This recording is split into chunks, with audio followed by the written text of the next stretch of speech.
quand vous entendez ce chant-là du coq, chez nous en Afrique, un peu plus loin dans nos villages, dès que vous entendez ce chant-là le matin, ça veut dire que Dieu a renouvelé votre contrat de vie pour la journée.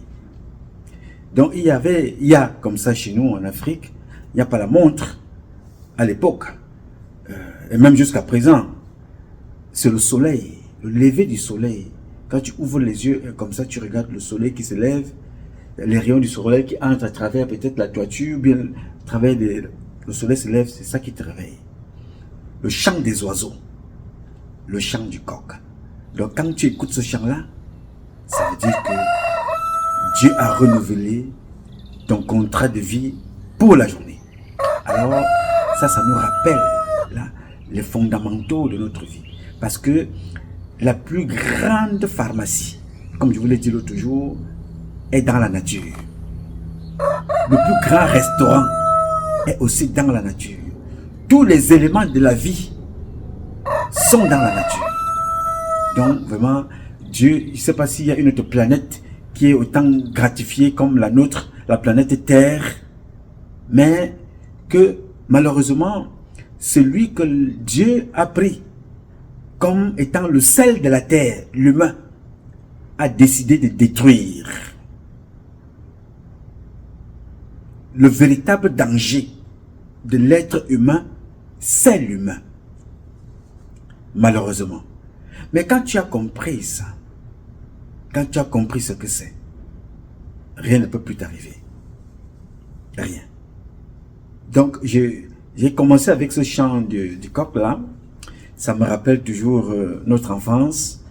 Et rien n'empêche le coq de chanter, même s'il est en ville. Hein. Même si le coq est en ville, 5h30, 6h, 6h30, le coq va chanter. C'est sa nature. Tu as compris? Le coq va chanter, c'est sa nature. Personne ne peut empêcher le coq de chanter. Donc personne ne peut t'empêcher de t'élever. Je commence cette publication avec ce chant du coq pour te dire qui est cet animal, qui est cet oiseau, qui est cet être aussi créé par Dieu, avec lequel tu marches tous les jours, mais qui t'apprend la vie et tu refuses de regarder. Pour regarder les waya-waya. Fais attention. Tout l'enseignement de la société est dans la nature et autour de toi. Alors mes chers amis, aujourd'hui est un nouveau jour. J'invite chacun d'entre vous à glorifier Dieu et à célébrer la vie. Sans Dieu, nous ne sommes rien et nous ne serons jamais rien. C'est d'ailleurs pour cela que je ne manque aucune occasion, ici comme ailleurs, pour vous renouveler nos remerciements. Merci à toutes et merci à tous. Je veux une fois de plus avoir une pensée avant le début de cette publication pour notre compatriote qui a été assassiné, Tonsa Blanche-Laure. Elle était chargée de cours. Elle est de l'Ouest, je suis du centre. On n'a rien en commun de façon filiale, mais nous avons tout en commun de façon filiale. Elle est de l'Ouest, je suis du centre, du littoral, et moi aussi de l'Ouest, de l'autre côté de Fondement Couette. Alors je parle d'elle ici parce que je suis contre les crimes, je suis contre la violence physique ou morale. À chaque fois, elle fait mal. Je demande que justice soit faite pour elle, comme pour toutes celles de ceux qui sont aussi victimes des mêmes violences dans notre pays, le Cameroun, en particulier, et partout en Afrique en général, et même dans le monde. Nous allons nous mobiliser contre les violences faites aux femmes, aux enfants et aux humains, tout simplement. Mes chers compatriotes, il y a une violence qui s'est installée, et vous la voyez venir. Personne ne fait rien, personne ne dit rien, et vous allez attendre le moment où les actions vont se mettre sur pied pour commencer à manifester « libérez tel, libérez tel, libérez tel ». Ce n'est pas le sujet, mais ça fait partie du sujet. Parce que il y a un monsieur qu'on appelle la Tangandji qui est en train de monter en violence. Ça monte, ça monte, ça monte. Vous ne la voyez pas venir, mais quand il va frapper, ce sera le pleur. Entre-temps, nous sommes là pour commenter. Nous commentons, nous rigolons, Nous nous moquons, mais nous ne faisons rien pour se mobiliser, pour se préparer à résister ou à faire face, ou du moins à prendre des positions pour ne pas être surpris par les réactions sauvages de ces gens-là. Nous commentons, nous rions, alors qu'ils sont dans leur rôle en train de faire ce qu'ils savent faire. Le mal, la destruction, les tueries, les emprisonnements, les assassinats, les humiliations, les menaces. Faites attention. D'autres, comme les Boumnissak, vont encore tomber bientôt. D'autres, comme Fogué, vont encore tomber bientôt. Alors que nous avons la possibilité de changer la donne. En tout cas, j'ai fait ma part. Et je ferai ma part aussi longtemps que Dieu me donnera la force et le courage de mener à bien cette position. Rien ni personne ne pourra me stopper. Après plus de 30 ans, je ne suis pas sûr que c'est les dires ou les non-dits qui pourront empêcher le Fils de l'homme, la créature de Dieu, le Fils de la République de faire ce qu'il a à faire. Je suis comme le coq. Je fais ce que je sais faire. Chanter les souffrances des autres. Chanter ma souffrance en la dénonçant. Dire les mots qui minent notre société.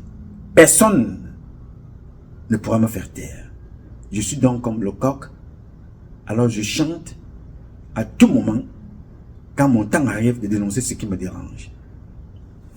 Pourquoi je vous parle de la Tangandji? Je vous parle de la Tangandji et je vous parle de la politique parce que beaucoup d'entre vous, ou beaucoup d'entre nous, ont fui le Cameroun, ont fui l'Afrique, ont fui le continent pour aller chercher ailleurs ce que nous avons en abondance dans nos pays respectifs, la richesse. Toutes les richesses. Les écoles, nous les avons. L'alimentation, nous avons. Les richesses du sol, nous avons. Les richesses de l'éducation, nous les avons. Culturelles, nous avons. Traditionnelles, nous les avons. Il n'y a aucune richesse qui vienne d'ailleurs qui puisse dépasser la nôtre. Mais, sans minimiser la culture des autres, on s'enrichit toujours en allant au contact de ce qu'on ignore. Découvrir la culture de l'autre nous permet de nous élever et faciliter le vivre ensemble. Malheureusement, ce n'est pas facile pour nous tous, nous qui sortons, d'autres sortent pas des mers, d'autres viennent à pied, d'autres viennent par avion, d'autres par train. Très peu arrivent à bon port, d'autres meurent en route. Et ceux qui arrivent croient avoir fait le plus difficile. Mais la deuxième étape qu'il leur reste à faire est l'étape la plus difficile de tout ce qu'ils auraient pu imaginer.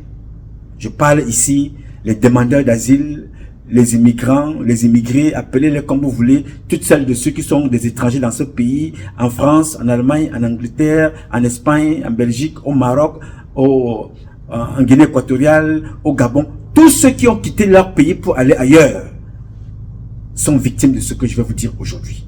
J'ai donc décidé de vous parler.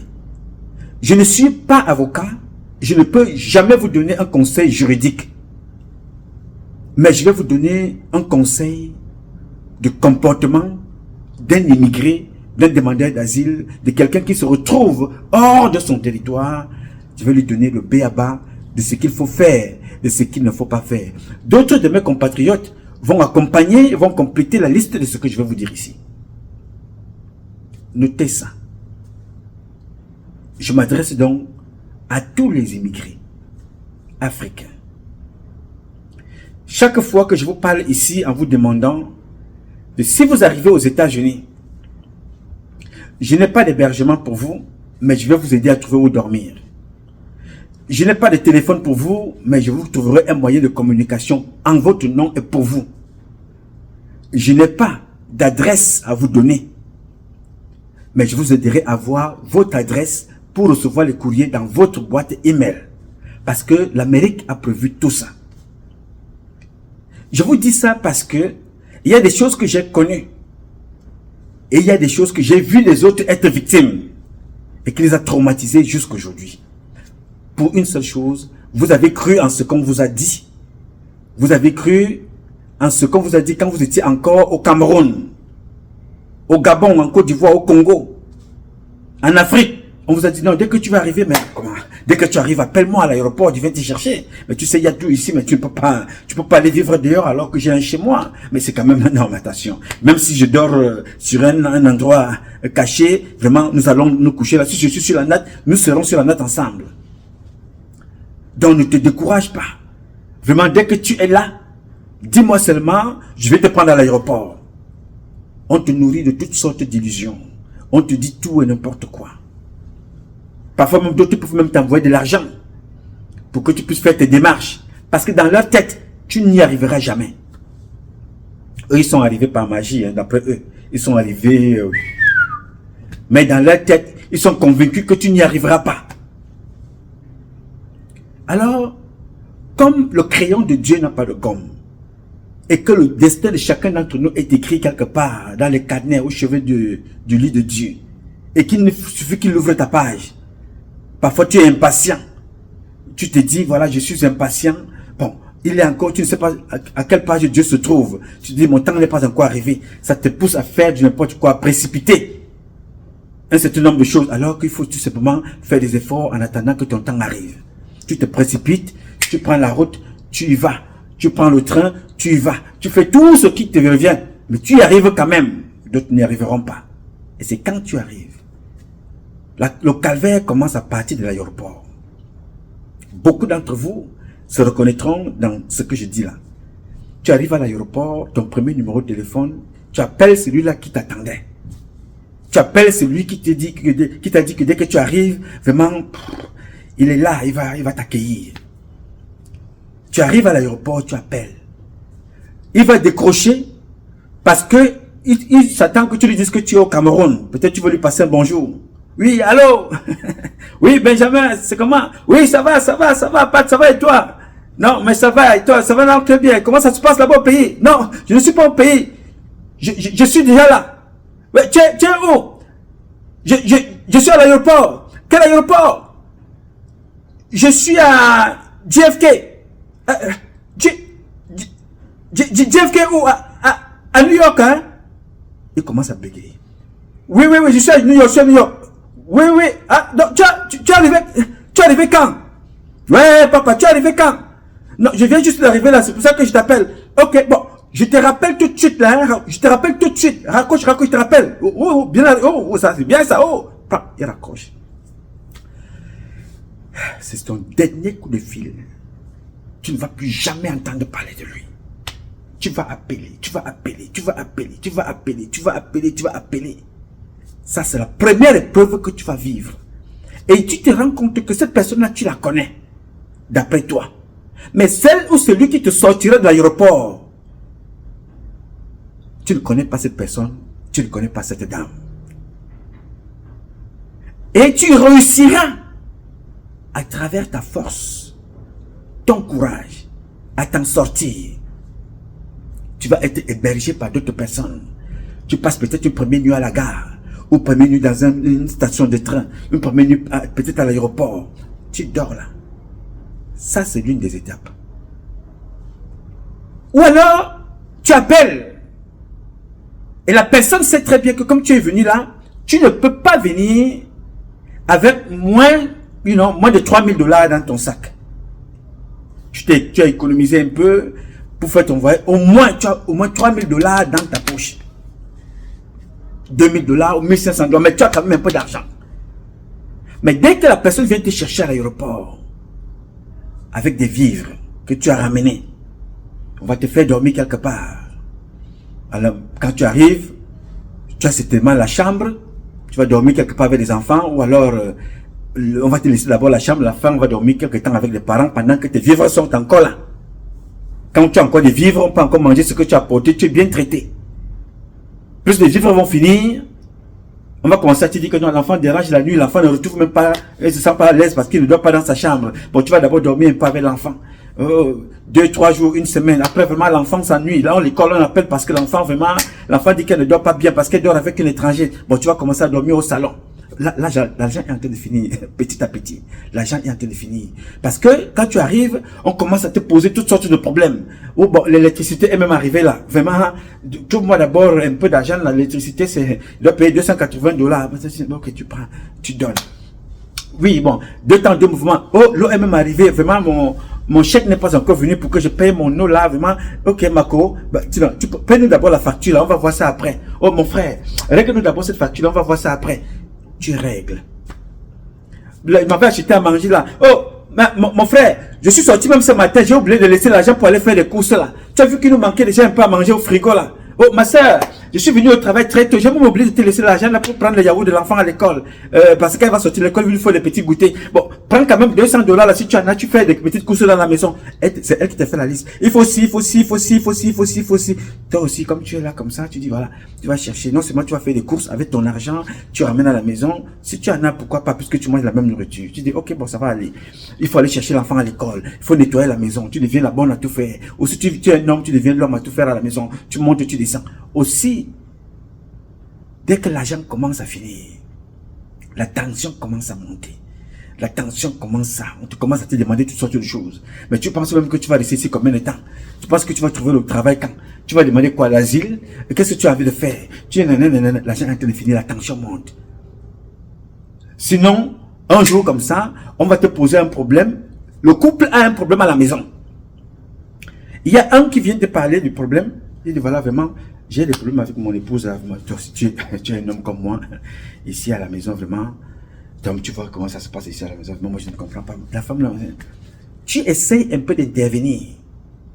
L'homme, là, quand il va aller causer avec sa femme, bon, quand j'ai même eu les problèmes ici, là, j'ai même parlé à Landry. Il m'a dit que tu es comme ça. Lui-même l'a constaté ça depuis qu'il est arrivé. Pourtant, tu n'as rien dit. Tu te fais directement ennemi avec la femme. Et tu sais que quand tu vis dans une maison, il y a une femme dans la maison, là, et que tu ne t'entends pas avec elle, c'est un problème, il faut que tu partes. La tension va augmenter. Oh, tu es venu ici à la maison, moi c'est pas là avec mon mari. Tu as dit que j'ai fait ceci, tu as dit que j'ai fait machin. Oh, voilà comment un jour, elle dit, bon maintenant, mon mari va choisir, ou toi, ou moi. Tu seras obligé de prendre, ou tu retrouves tes affaires un jour emballées dans un sac, posé devant la porte. Tu sors, tu pars. Alors que tu n'as rien fait. Si c'est une femme, le mari vient te disposer que vraiment, je ne sais pas comment vous les femmes vous êtes, vraiment je ne comprends pas. Mais il y a, je ne sais pas, ma femme et moi, je ne sais pas comment, est-ce que tu peux conseiller ta copine là? Si tu essayes d'entrer dans leurs affaires, la femme va prendre sa mal.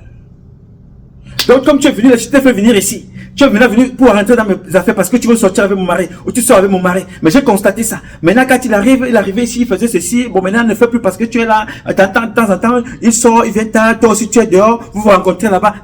Tu as des problèmes alors que tu ne connais rien dans tout ça. Si c'est le garçon, l'homme va dire qu'il t'accuse déjà de sortir avec sa femme. Tu rentres dans des problèmes qui n'ont ni tête ni queue. C'est vrai que c'est souvent arrivé, on te fait venir, tu sors avec la femme, c'est lui qui t'a fait venir, on te fait venir, ou bien tu sors avec le mari de celle qui t'a fait venir. Ça arrive.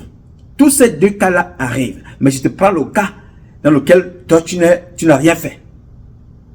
Tenant compte que ces deux cas que je viens de prendre là pour vous arriver, que quelqu'un te fait venir, tu commences à sortir avec sa femme dans sa même maison. Ou tu commences à sortir avec le mari de ta copine dans sa même maison. Ça, c'est les cas qui arrivent. Mais là, je te prends les deux cas où vous êtes donc arrivé et on vous accuse de tout et de rien parce que l'argent que vous avez ramené est fini. Tu te dis mais je ne savais pas que c'était comme ça. Un jour tu te retrouves, tu es dehors, tu es jeté dehors.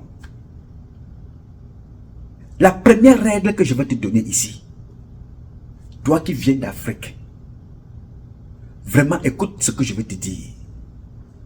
Prépare-toi avant d'arriver à voir ne serait-ce qu'un mois de là où tu vas dormir, qui vont te coûter entre 500 et 700 $. Cherche! Parce que l'humiliation que tu vas vivre dans certaines maisons de gens que tu connais dépasse l'humiliation que tu as vécue partout où tu as traversé à pied au Mexique, au Pérou, au Guatemala pour arriver ici. Enfin, ça va dépasser l'humiliation que tu as vécue à la préfecture, à l'ambassade. Ça va dépasser ça. Parce que tu te dis toujours que, mais comment? C'est ma copine qui venait au Cameroun là, que j'aidais, que je prenais chez moi. Je m'occupais d'elle. Elle me sait comment je vis. Elle va te dire, oh non, non, laisse ça. Tu es ce que tu es au Cameroun. Ce n'est pas ici, hein. Ici, ce n'est pas ça, hein. Ici, nous tous, nous sommes des laveuses et des marmites, hein. Ici, on est tous des coiffeuses. Ici, on est tous machin, truc et tout ça. Ah, laisse-moi ça. Ce n'est pas parce que quand tu m'as... Tu vas attendre tout et n'importe quoi. Tu dis, la vie ici. Et tu te retrouves dans la rue. À te chercher. Celle ou celui qui va t'aider n'est ni camerounais, ni de ton village à l'ouest, ni du centre, ni du sud, ni du nord-ouest, ni du sud-ouest. Celui qui va t'aider, c'est quelqu'un que tu n'as jamais rencontré de toute ta vie. Qui va t'aider, mon fils. Viens d'abord dormir ici. Mon fils, prends ce numéro, appelle là-bas. Ma fille, viens d'abord chez moi 2 jours. Après, tu pars aussi parce que vraiment, je n'ai pas assez. C'est toujours quelqu'un, très souvent, que tu ne connais pas qui va t'aider. Je vais donc te donner la première règle. Ici, dans ce pays. S'il faut que tu dormes en route, n'hésite pas à dormir dans la rue. Écoute ce que je te dis. Ne demande aucun centime à personne. Parce que ça va te suivre toute la vie. Il faut avoir le cœur comme nous, pour se dire, bon voilà, quand tu as compris la vie, tu as compris l'être humain, tu prends comme il est. Une fois que tu as dormi chez quelqu'un, mon frère, ça va devenir ton deuxième prénom dans la communauté. C'est ton nom qu'on va porter. Ah, comme ils l'ont rejeté en voiture. Quand il est venu, je te dis qu'il dormait chez moi. Mais comment? Il dormait sur mon canapé, comme je te dis, mais comment? Ils ne disent pas que quand tu es arrivé, tu avais l'argent. Et ils ont pris tout ton argent. Ils ont pris toutes tes dépenses. Tout ce que tu avais, c'est eux qui ont pris pour régler leurs problèmes. Tu te retrouves sans rien. Ils ne diront pas ça. Mais ils vont retenir le jour où tu t'es révélé que non, vraiment, je suis fatigué, vraiment, je n'en ai plus. On te mettra dehors. Et le deuxième prénom qu'ils vont te donner, c'est celui-là. Il dormait sur mon canapé. Moi, c'est moi, comment? C'est moi qui lui donnais à manger. Comment? Certaines personnes se posent la question. Moi, je vous dis là, je vous parle de mon expérience. J'ai connu des choses et je n'ai pas connu des choses. Il faut garder une certaine distance avec des personnes. Même la fille, même ma femme que tu vois là, je dors avec elle, mais je ne peux pas lui faire confiance à 100%. Dans ce pays, peut-être au Cameroun, la femme que vous voyez là avec ses formes manjanja là, non. Parce que ici, 80% des foyers qui ont été cassés parce que la femme avec laquelle tu dors. Ici, 80% ont été cassés parce que c'est l'homme avec lequel tu dors. Le même homme qui t'a fait venir en Afrique, le visa qu'il a pris pour toi, c'est un visa fiancé. K1. K1 visa, je pense que c'est ça. Il t'a fait venir. Dès que tu arrives, pour quelle raison, ou il veut te prendre pour son esclave, je ne sais pas. Il confisque tes papiers. Tu cherches ton passeport, tu n'as pas. Parfois même, on vous donne toujours un délai pour vous marier. Le délai du mariage, parfois passe. Et tu commences à avoir des pressions de l'immigration. Ou si vous vous mariez, ça devient un chantage. Allez faire le document qu'il faut, qui doit accompagner pour que tu t'intègres, le working permit, la social security, le dossier pour que tu aies la green card. Ça devient un autre casse-tête, même, c'est-à-dire que japonais, chinois, thaïlandais, hindou, tout. Tu te dis que, mais c'est cet homme-ci qui m'a fait venir. Mais c'est cette femme-ci qui a fait mon visage, je suis venu. Mais comment se fait-il que je suis devenu comme si c'était la guerre dans cette maison? Vous ne vous parlez pas, vous êtes comme des ennemis. Moins de choses même, on appelle la police. Moins de choses, l'autre appelle l'immigration. Tu te dis, toujours pour le problème de papier. Je suis dans une situation où je ne peux pas parler. Je ne peux pas poser des questions. Moins de choses, c'est moi qui t'ai amené ici. Moins de choses, tu te veux, je te mets dehors. Moins de choses, je ne veux pas faire ceci. Moins de choses, je ne veux pas faire ça. Un chantage permanent. Alors, mon cher, si ce cas-là t'arrive, ne panique pas. Aucun Camerounais n'a le monopole de papier aux États-Unis. Aucun être humain n'a le monopole de papier ici. Il y a des gens qu'on a mis dehors, croyant les tenir, on a même volé leur papier, mais ils sont devenus américains dans ce pays, devant tout le monde. Il est venu sans papier comme nous tous. Tu as confisqué ses papiers, tu l'as jeté dehors en temps d'hiver, tu l'as jeté dehors dans la nuit. Il s'est battu. Quelque temps après, il est aussi américain. Il ne faut jamais désespérer, jamais te décourager. Le premier conseil que je vais te donner, éviter la violence avec cette personne qui a confisqué tes papiers ou chez qui tu habites. Ne sois témoin de rien. Évite la violence et confie-toi toujours à Dieu parce que Dieu va t'éclairer. Dieu va t'éclairer. Évite la violence. Évite les engueulades. Protège tes papiers même quand tu vas te laver. Va au supermarché. Achète un sac plastique, doublé de plastique, quadruplé de plastique. Quand tu mets tes papiers à l'intérieur. Quand tu te laves, tu accroches là. Ne frotte pas tes yeux avec le savon que tu as les yeux fermés. Non, ton œil doit être accroché là où ton papier, ton sac est accroché. Le plus important dans ce pays, c'est ton papier camerounais. Le reste peut être refait ici. Ton passeport camerounais, même périmé, est très important dans ce pays. Tu fais d'abord les photocopies de toutes les pages. 5 photocopies de ton côté passeport, du côté visa. Tu enregistres dans ton portable, tu gardes là-bas. Tu fais des photocopies papier, tu gardes. Lui-même aussi, tu gardes quelque part. Et pendant que ton document est encore en règle, tu as un visa de 6 mois, 1 an. Rends-toi à la poste de ton quartier.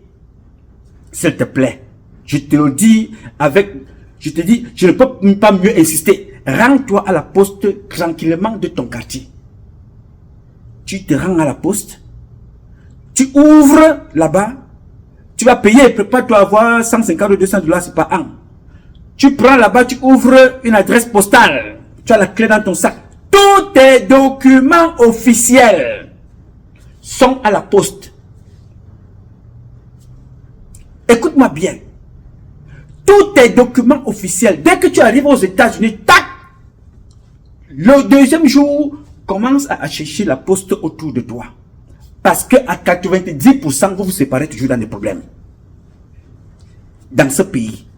À 90%, vous vous séparez dans les problèmes. Alors, quand vous vous séparez dans des problèmes, quand tes courriers vont arriver de l'immigration, ils vont être jetés ou confisqués. Je vous assure, j'ai vu les gens prendre la carte de résidence de quelqu'un, couper en petits morceaux, jeter. Une carte que tu as cherchée pendant 5 ans, 10 ans. Le jour où elle arrive, la femme avec laquelle tu vis à la maison, après la carte, elle l'a jetée. L'homme avec lequel tu vis à la maison, après la carte, il l'a jetée. C'est pour cela que quand vous engagez un dossier à l'immigration, gardez toujours votre numéro. Parce que ce numéro-là, vous pouvez vous-même aller voir dans Internet juste où est votre dossier. Si on vous a envoyé un document, vous avez attendu 1 mois, vous ne le voyez pas, 6 mois, vous ne voyez pas, 2 mois, vous ne voyez pas votre document. Vous allez à l'immigration, vous changez l'adresse. Vous dites que je n'ai pas eu le document que j'ai reçu, je change l'adresse. Ou, ça c'est quand vous habitez avec quelqu'un dans la maison, vous habitez dans la maison de quelqu'un, vous n'envoyez pas vos dossiers parce que vous avez des problèmes, on a caché vos dossiers. Tu regardes sur Internet, on te dit que non, on a envoyé votre document depuis le mois d'avril. Nous sommes au mois de mai. Juin. Et quand tu vas sur Internet, tu vois bien que le document a été livré, votre carte est partie depuis. Non, allez là-bas, changez d'adresse. Si vous avez changé d'adresse, on va vous renvoyer, même si on vous demande de payer les frais. Payez les frais et on va envoyer dans votre adresse, nouvelle adresse. Ou alors, vous contactez un avocat. Votre avocat, tous vos courriers iront chez votre avocat. Oui, monsieur. Toutes vos lettres, correspondances administratives officielles iront chez votre avocat. Vous êtes protégé. 2. Ici aux États-Unis, comme en France, mon cher ami, ne parle de ton problème à personne. Ne parle de ta situation à personne. Je dis, je préfère aller dormir avec une fille à l'hôtel que de l'amener à la maison chez moi. Parce que la femme que tu vois, il faut prendre le temps dans ce pays. Ce n'est pas à l'époque, au village, où les parents avaient le temps d'observer une femme, voir ses comportements, se dire que voilà, celle-ci peut aller avec notre fils, celui-ci peut aller avec notre fille. Ici, c'est les rues pom-pom. Ici, c'est les vipères. Les hommes comme des femmes s'entretuent dans ce pays pour rien. Méchanceté.com Promax. Note ça. Les hommes et les femmes s'entretuent dans ce pays pour rien. Pour les papiers, méchanceté.com Pro Max. Note ça très bien. Prudence. Fais attention. Yes, sir. Méchanceté Pro Max. Pour rien. Tu te poses la question de savoir quelle est cette violence, quelle est cette haine. Vous discutez quoi? Oui, c'est moi qui donne à manger, c'est moi qui lui donne à manger, c'est moi qui faisais ceci, c'est moi qui fais machin et tout ça. Tu te dis que qu'est-ce qui peut provoquer une telle tension entre deux personnes qui sont dans un pays où ils sont venus se chercher? Je vous assure, ces épreuves-là, je ne les ai pas vécues, mais j'ai vécu autre chose. La médisance, le mensonge, la calomnie. Le gars là, il vit dans une maison, on ne sait pas. Il est dans des trucs compliqués. Le gars là, quand il arrive ici, mais c'est moi qui lui donne à manger. C'est moi qui paye ses hôtels quand il voyage là. Oh là là, mais comment? C'est moi quand il va... Bon, je dis d'ailleurs bonjour aux compatriotes canadiens avec lesquels on a passé un très bon moment l'autre jour. Je vous salue. Je vous assure, une fois que quelqu'un t'a donné un bonbon, sache que ce bonbon-là va t'être chanté toute ta vie. Toute ta vie. Celui-là, il aime les femmes. Oui, je ne savais pas qu'il aimait les femmes comme ça. Tu voulais que le gars-là, qu'il soit pédé? Est-ce qu'il est pédé? Oh, celui gars-là, il aime l'argent. Il aime beaucoup l'argent. Hein? Je ne sais pas, c'est lui que vous avez déjà rencontré dans votre vie où il découpe l'argent, il lui jette dans la rigole. Lui jette comme ça dans la rivière. Vous invitez quelqu'un chez vous, dès qu'il vit à la maison, dès que votre argent finit d'être utilisé, et vous revendiquez ce qui vous revient de droit, que bon voilà, vraiment j'ai envie de monter le dossier là. C'est que je suis venu avec du Cameroun là, comme on me demande que... Ah, tu demandes beaucoup d'argent. Maman, mon frère, je suis venu, l'argent avec lequel je suis, je ne demande pas ton argent, je demande ce que je suis venu avec. Tu m'as pas dit de te donner, tu m'as dit de t'avancer pour faire les courses du petit. J'ai envie d'aller voir l'avocat. Ça devient un problème. Tu demandes ce qui te revient de droit. C'est grave. Je ne sais pas dans d'autres communautés, mais la communauté camerounaise, nous sommes une communauté terrible qu'on n'explique pas. L'autre ira toujours dire en face ce qu'il a fait de bien à l'autre. Mais il ne dira jamais ce que tu lui as rendu comme service. Vous allez remarquer ça. Non, non. Quand il est là-bas à la maison, bon, moi c'est moi qui lui donne à manger. C'est moi qui fais ceci, c'est moi qui fais cela. Il ne dit pas ou elle ne dit pas que pendant que tu vis avec eux chez eux, elles sont mariées à ses enfants, c'est toi qui amènes les enfants à l'école. C'est toi qui vas les chercher. C'est toi qui les laves parce que les parents sont au travail. C'est toi qui fais à manger pour faciliter la vie à tout le monde en attendant que ta situation change. Mais on ne va jamais dire ça. On va dire que c'est eux qui font tout pour toi. Toi, tu ne fais jamais rien. Tu dors toute la journée. Tu ne racontes pas. C'est-à-dire, ils vont raconter tout et n'importe quoi. Je te dis ça, frère, parce que je connais de quoi je parle. C'est l'apprentissage par observation. Je vous lis tous les jours. Je vous écoute tous les jours. Ça fait 30 ans et plus.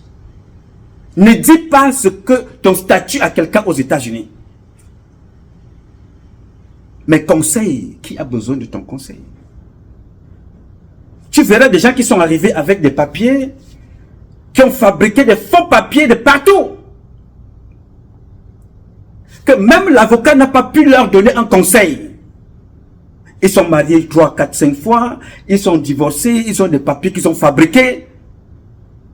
Ils vont sortir de Dallas, ils vont sortir du Connecticut, ils vont sortir de partout.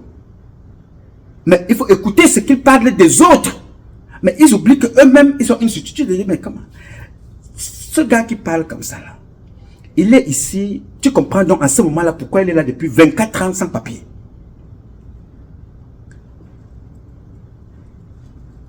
Dans les vies des autres.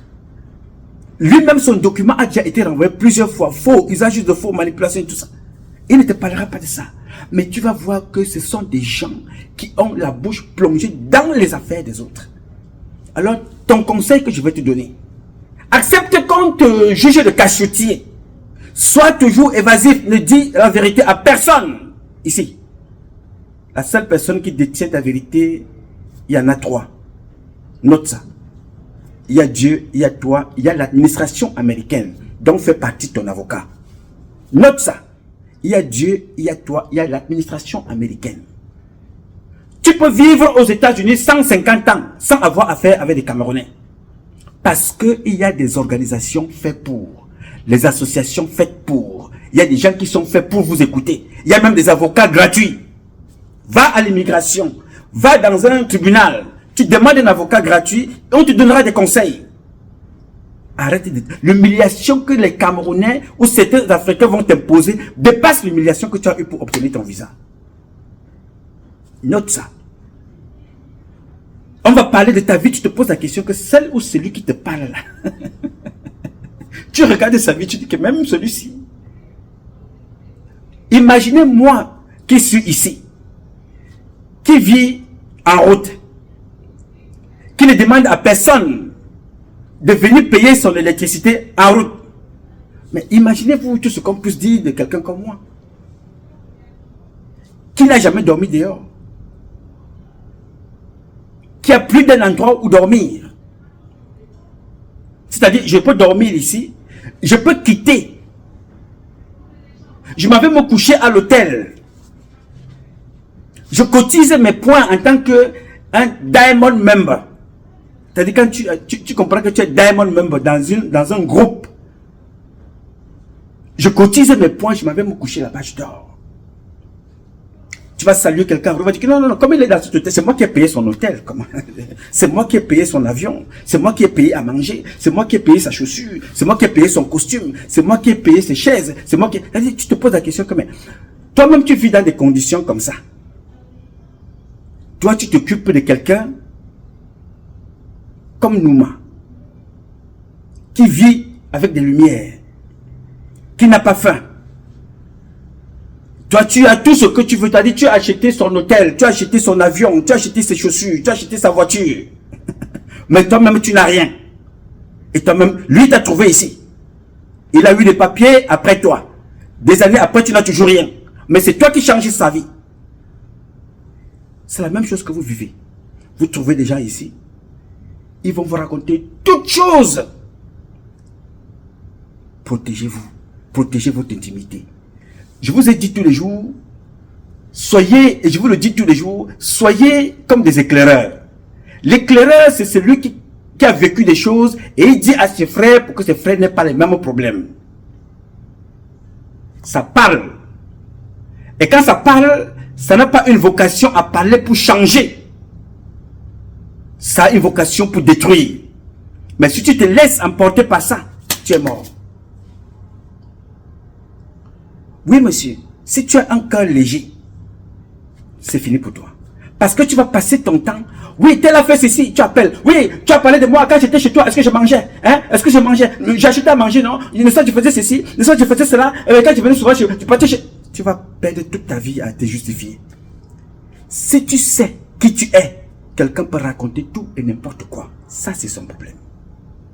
Accepte de dormir sur un banc. En attendant, chercher là où tu vas aller. Ouvre l'annuaire. Tu trouves des organisations autour, partout, dans toutes les villes où tu vas trouver. Dors là et rends-toi dans des toilettes publiques. Ou rentre dans n'importe quel hôtel. Tu vas te brosser les dents, tu te laves le visage et tu ressors. Il y a des endroits publics. L'humiliation la plus difficile à supporter, c'est l'humiliation qui t'est infligée par quelqu'un que tu as fait confiance et qui va s'asseoir devant des gens qui commencent à mal parler de toi et qui ne dira jamais la vérité. Et qui ne dira jamais la vérité. Alors, ce conseil que je te donne, vous les demandeurs d'asile, personne n'a écrit sur ton visage que tu n'auras jamais de papiers. Quelqu'un n'a jamais écrit sur ton visage que ce n'est que telle personne qui te donnera des papiers. Tu peux obtenir tes papiers par n'importe quelle voie. Légale. Même illégale de chez toi, mais légale aux États-Unis. D'autres sont venus ici, là, hétérosexuels. Ils ont demandé des papiers. Ils ont dit qu'ils sont devenus homosexuels. Ils ont eu des papiers. D'autres sont venus ici, mariés, arrivés ici, ils ont divorcé, ils ont eu des papiers. D'autres sont venus ici sans papiers. Celle ou celui qui les a fait venir même, à la limite, ne les a plus donné des papiers. Ils se sont mariés, après, ils ont eu des papiers. Oui, monsieur. Ils ont eu des papiers. Nul et personne n'a écrit ici que tu ne devrais pas avoir de papiers. La première personne qui va empêcher que tu aies des papiers, c'est toi-même. Je te répète ça. La première personne qui t'empêchera d'avoir des papiers dans ce pays ou ailleurs, c'est toi-même. C'est ton comportement, c'est ta bouche. Vous avez suivi tout ici et tous. La Camerounaise qui a appelé pour dénoncer ses frères. La Camerounaise là, elle a été publique. Mais il y a d'autres qui font ça dans des maisons. Dans des maisons. Vous ne connaissez même pas, vous dormez avec elle dans la même maison ou avec lui dans la même maison, mais appelle pour donner votre situation. Vous dites comment? Je suis avec eux, il n'y a que toi qui connais ma situation. Quand j'entends telle chose dehors, il n'y a que mon avocat n'est pas camerounais. Mon avocat n'est pas camerounaise. Donc quand il y a quelque chose dehors, ou c'est ta femme, ou c'est ton conjoint. Comment se fait-il que j'arrive quelque part, on me parle de telle situation? Donc faites attention. Ne faites confiance à personne. Zéro macabo. Chacun a son jardin de secret dans ce pays. Je n'ai pas dit qu'il n'y a pas de Camerounais bons. Non. Il y a beaucoup de Camerounaises et de Camerounaises très sympathiques. Ici, j'en ai connu dans ce pays. Elles sont comme ça. Des Camerounais intellectuels, des Camerounais de tous les milieux, des Camerounais artistes, des Camerounais qui sont dans tous les domaines. Très bonnes personnes. Mais vous ne les voyez pas. Mais les Camerounais waya waya, les Camerounais papacho, je ne sais pas comment vous les appelez là. Les Camerounaises et les Camerounais ndurngama, ils sont comme ça. Sa vie, c'est autre chose. Mais la vie de l'autre, dès que tu ouvres une page, il a ligne. Tu ouvres celle-là, ils connaissent tout. Je ne parle même pas des restaurants. Je ne parle pas des cafés. Je ne parle pas des tontines. Je ne parle pas des réunions. C'est des endroits où les gens se retrouvent chez les Chinois, font des tontines pour aider. Là-bas, on se retrouve pour détruire. Tu poses la question à quelqu'un, mais mon ami. J'avais posé la question à une que, mais mon ami. Tu vas gérer les problèmes des gens dans leur foyer. Les gens ont des problèmes dans leur maison. Tu te parles de celle-ci, tu parles de celle. Depuis que tu es au téléphone là aujourd'hui, il entend que oui, il a fait comme ça, oui, il a fait ceci, oui, il a même mangé chez moi, oui, quand il est venu, il est venu avec une femme, oui, quand il est monté, il est venu avec 2 hommes, quand il est monté. C'est quoi ça, mon frère? Tu es taximan pour porter des gens. Tu n'es pas taximan pour décrire les vies des gens. Tu es chauffeur de bus pour faire ton travail. Tu es barman pour servir. Tu as un restaurant, ce n'est pas pour raconter les vies des gens. Gère ta vie. Tu travailles à l'hôpital. Ce n'est pas pour savoir ceux qui ont des maladies ou ceux qui n'en ont pas pour venir raconter au quartier. Voilà le problème que beaucoup ont dans ce pays. Et ceux-là qui n'ont pas le même problème, et ceux des Camerounais qui sont intégrés dans ce pays, vous ne les voyez pas. Quand tu croises un Camerounais, il te dit par hasard qu'il est Camerounais. Tu dis qu'il est. Des fois, la façon dont il se comporte, dès que tu lui dis même qu'il est Camerounais, il change de ton. Il change sa façon de parler. Parce qu'il ne veut pas de contact. Ce n'est pas parce qu'il n'aime pas son pays. Ce n'est pas parce qu'il n'aime pas les Camerounais. Mais c'est parce qu'il connaît la dangerosité de la Camerounaise et la dangerosité du Camerounais. Il vous tient donc à distance. Donc, si quelqu'un commence à te dire que non, le gars là, il est méprisant, il n'aime pas se mettre là où il y a, il n'aime pas se mélanger avec les gens. Nous pose d'abord la question que, qu'est-ce qu'on a fait, qu'est-ce que ce gars a vécu dans cette communauté-là pour être retiré? Pourquoi cette fille-là n'aime pas la communauté? Parce qu'on peut toujours condamner les gens qui font comprendre que non, vraiment, je ne fréquente pas la communauté, ce n'est pas parce que je la méprise, mais je préfère rester dans mon coin. J'ai mes enfants, j'ai mon mari, ou je n'ai pas d'enfants, j'ai mon petit boulot, vraiment ça me suffit. Le Camerounais portera très rapidement les mauvaises nouvelles pour te détruire, pour te salir, que de porter une bonne nouvelle que tu as des problèmes. Un jour, j'étais venu ici, vous parler d'un gars qui était en prison pour un problème qu'il a eu. Le gars était là-bas depuis un moment. Personne n'en parlait. Personne n'en parlait. Mais quand j'ai annoncé ça, les gens se retrouvaient pour parler de ça en termes de moquerie, en termes de dénigrement. Vous voyez un peu? C'est-à-dire, personne n'en parle, mais on en parlera pour t'enfoncer. Dieu merci, ceux qui sont reconnaissants et ceux qui sont un peu intelligents et intègres se sont réunis pour cotiser un peu d'argent pour le sortir de là. Bon, alors, je te parle de ça, toi qui es arrivé. Ne crois pas que c'est la communauté camerounaise qui va t'aider. Non. Tu trouveras des gens dans la communauté camerounaise qui vont t'aider. Mais ne compte pas sur la communauté camerounaise. Ne compte pas sur les Camerounais. Ne compte pas sur moi. Non. Je t'ai dit, quand tu arrives ici, la seule et unique chose que je suis sûr, que même si je suis couché dans un lit, comme ça, la seule chose que je suis sûr que je te donnerai une ligne téléphonique. Parce que n'accepte pas que quelqu'un te prenne une ligne à son nom. Jamais. N'accepte pas dans ce pays que quelqu'un te mette dans une ligne de famille. Jamais.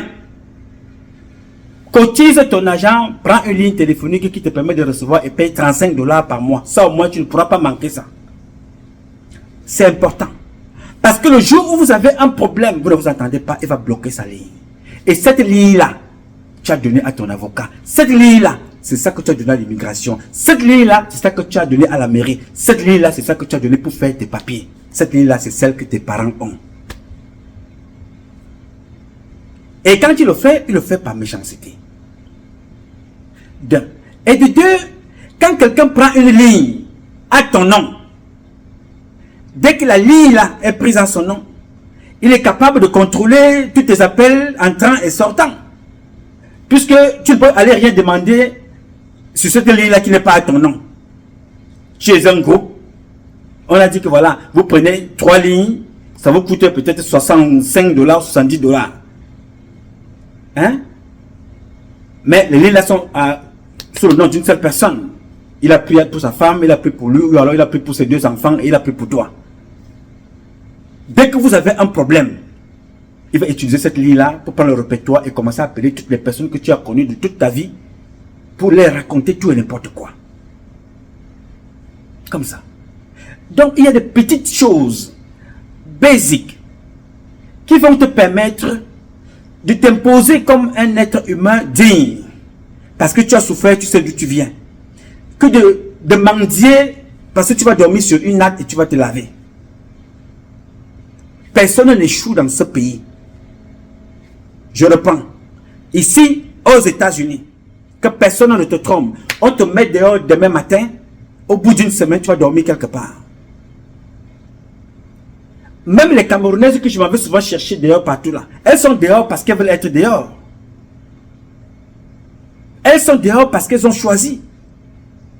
Mais si on peut leur permettre, on peut accompagner leurs besoins très rapidement, on fait notre part et on passe. Je n'agis pas par pitié, jamais. N'aie pas pitié d'un Camerounais ou d'une Camerounaise. Agis par hospitalité, agis par amour de l'être humain, agis par patriotisme. N'agis pas par pitié. Parce que chacun porte sa croix. Les gens que tu vois aux États-Unis là, ou ailleurs, d'autres qui sont ici depuis 40 ans sans papier, tu ne sais pas ce qu'ils sont en train de payer. Tu ne sais pas ce qu'ils ont fait. Femme comme homme. Donc tu ne peux pas dire que tu vas aller porter la croix de quelqu'un parce que tu ne connais pas. Mais aide parce que tu es humain. N'aie pas pitié parce que tu ne sais pas ce que cette personne est en train de payer. D'autres payent de leur vie. Le Congo-Ça qui a détruit les vies au Cameroun avant d'arriver. Le Congo-Ça qui a détruit les gens qui sont venus trouver, ils ont détruit des foyers aux États-Unis. Ils ont détruit des foyers en France. Des femmes sont célibataires. Dès que tu trouves un homme quelque part, tu dis à ta copine que vraiment, je suis en contact avec elle. Oh ma co, j'ai croisé un gars là. Il travaille à l'imprimerie, il se débrouille là-bas. Il s'appelle comment? Il s'appelle, son petit nom, il s'appelle Ernesto. Ernesto qui? Non, mais son nom de famille c'est Ateba. Hein, Ateba, hein? Ouh, mais Ateba là, mais comment je connais Ateba? C'est un bandit Ateba, comment? Mais, comment tu as fait pour rencontrer Ateba?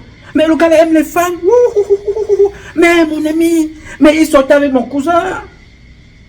Il sortait avec ma cousine. Et il est sorti avec même la copine de la petite soeur de ma copine. Mais je le connais, Ateba. Mais Ernesto, là, il a souvent, il a souvent les cheveux comme ça. Je le connais, toi aussi. Mais tu as fait comment ma copine avec un gars comme ça? Mais mon ami, mais mon frère, vraiment, tu as des problèmes. Hein? Mais chez toi, un autre gars, moi, je connais Ateba. Mais quand il est arrivé, c'est moi qui lui donnais l'argent pour manger. Ateba, mais je connais. Ernesto. Il a une voiture comme ça, une Peugeot. Il y a, bon, la roue avant parfois était bizarre. Non, mais c'est lui. Quand il est arrivé, mais comment? C'est moi qui lui donnais. Bon, si tu regardes à la maison chez lui, il y a un pantalon qui a un trait comme ça, un trait marron. Bon, le pantalon là, il avait acheté ça à Messis. On était ensemble. Bon, le porte-monnaie était même tombé par terre. J'ai récupéré. Bon, c'est moi qui avais sorti le billet de 100 000. Bon, il y a un billet de 100 000. Non, j'avais porté le billet de $100, je voulais dire. Ah, ok, d'accord. Oui, c'est moi. Le porte-monnaie était tombé. C'est le jour-là qu'il a acheté le pantalon là. Je le connais, Ernesto, non? On te détruit ta relation comme ça, gratuitement. La personne ne se dit pas que si cette histoire est même vraie, qu'elle connaît Ernesto. Mais pourquoi Ernesto s'est séparé de telle personne? Tu ne connais pas. L'ambassadeur Thomas Monte avait dit un jour que chaque fois qu'on me présente quelqu'un qui vient me voir ici, on va me dire qu'il est tueur, il est braqueur, il est voleur. Ça, ce n'est pas mon problème.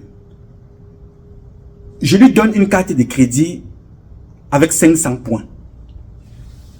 C'est son comportement avec moi qui va increase son crédit ou le rabaisser et l'amener à zéro. Parce que si tu comprends ce que chacun dit de chacun dans ce pays, pour rien, tu ne peux jamais rien faire à quelqu'un. Tu ne peux rendre aucun service. Tu prends dans l'exemple sur Donald Trump, l'homme le plus insulté, il est devenu président. Tu prends Obama, le noir le plus insulté, il est devenu président. Tu prends François Hollande. C'est-à-dire, tu te poses toujours la question, mais comment? Donc, je te donne à toi ces conseils pour te faire comprendre que la première règle ici, dans ce pays, c'est de savoir garder tes choses pour toi. Et de savoir que dans ce pays, il y a l'administration qui te protège. Il y a les associations qui sont là. La police, ce n'est pas parce que tu as appelé la police que tu es sûr que la police te donnera raison. Il y a les tueurs qui ont appelé la police alors qu'ils ont commis un meurtre. Mais 6 mois, 1 an plus tard, on se rend compte que c'est eux qui ont tué. Ils finissent en prison. N'aie pas peur de la police, mais respecte la police. Mais dans ce pays, ne donne pas l'occasion à quelqu'un de t'amener au commissariat quand tu n'as pas encore les papiers pour être témoin de quelque chose. Parce que ton nom reste là-dedans. Et tu n'as pas besoin de ça. Fais attention. Fais gaffe. Je vous parle de toutes ces choses-là pour vous dire que quand tu entres aux États-Unis, tu es appelé à réussir. Tu n'entres pas ici pour échouer. La réussite, ce n'est pas l'avion. La réussite, ce n'est pas la voiture. La réussite, ce n'est pas la maison. La réussite, dans ce pays, d'être capable de s'intégrer en comptant sur toi-même, d'abord sur Dieu, sur toi et l'administration. Pourquoi toi avant l'administration? Parce que c'est toi qui vas vers l'administration. L'administration ne vient pas chez toi. Pour obtenir ton visa, c'est toi qui y es allé, on t'a donné le visa.